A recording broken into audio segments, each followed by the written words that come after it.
quick recap, the swing squad may nangunguna with 53 points. Team Torres, humahabol with 36. Now it's time for round 3. Daniela and Enrico, come on.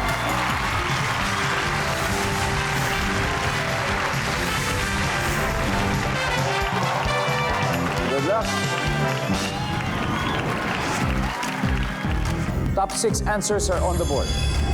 Ano ang sign o senyales na ang isang tao ay puyat? Enrico. Matamlay. Matamlay.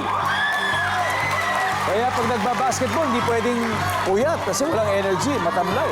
Nandyan ba ang matamlay? Yes. Daniela, ano ang sign na ang isang tao ay puyat? Masakit ulo.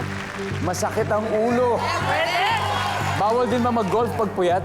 Pwede din naman. Mahirap lang. Mahirap lang. Survey says? Oh, wala. Enrico, pass or play? Play. Okay, let's play this round. Let's go. Round 3. Si Ian naman po ay naglalaro ng volleyball ng varsity nung kanyang high school. Talagang grabing sports-oriented po talaga ang kanilang pamilya, Ian. Ano ang sign na isang tao ay puyat? Malaki yung eye bags. May eye bags. Literal na parang may bags talaga. Sumasabit dito. Nandyan ba ang eye bags? Top answer. Axel, sign ng isang tao ay puyat. Inaantok. Basic. Nandyan ba ang inaantok? Very good, very good. Dito, sign ng isang tao ay puyat. Maikli yung pasensya. Oh, may yung pasensya. Survey says? Enrico, ano ang sign ng isang tao ay puyat? Pagod. Pagod. Para tinatamad, di ba? Survey says? Wala. Ano pa? Sign ng isang tao ay puyat. Walang gana kumain. Minsan, malakas kumain yung taong puyat.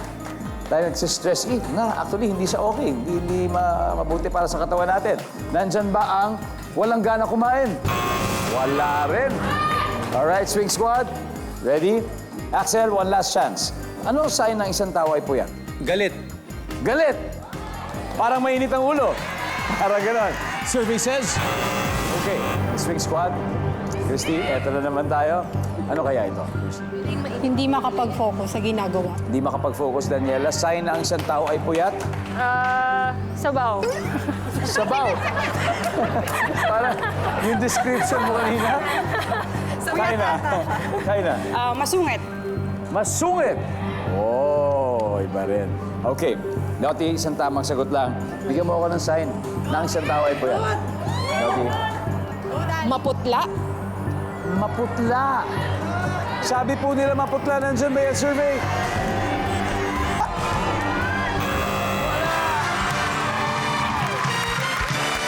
Tignan natin. Ano ba ang number 6? Sabaw! Mabuhay ang mga sabaw! Number 4. Naghihikap. Siyempre, di ba dahil na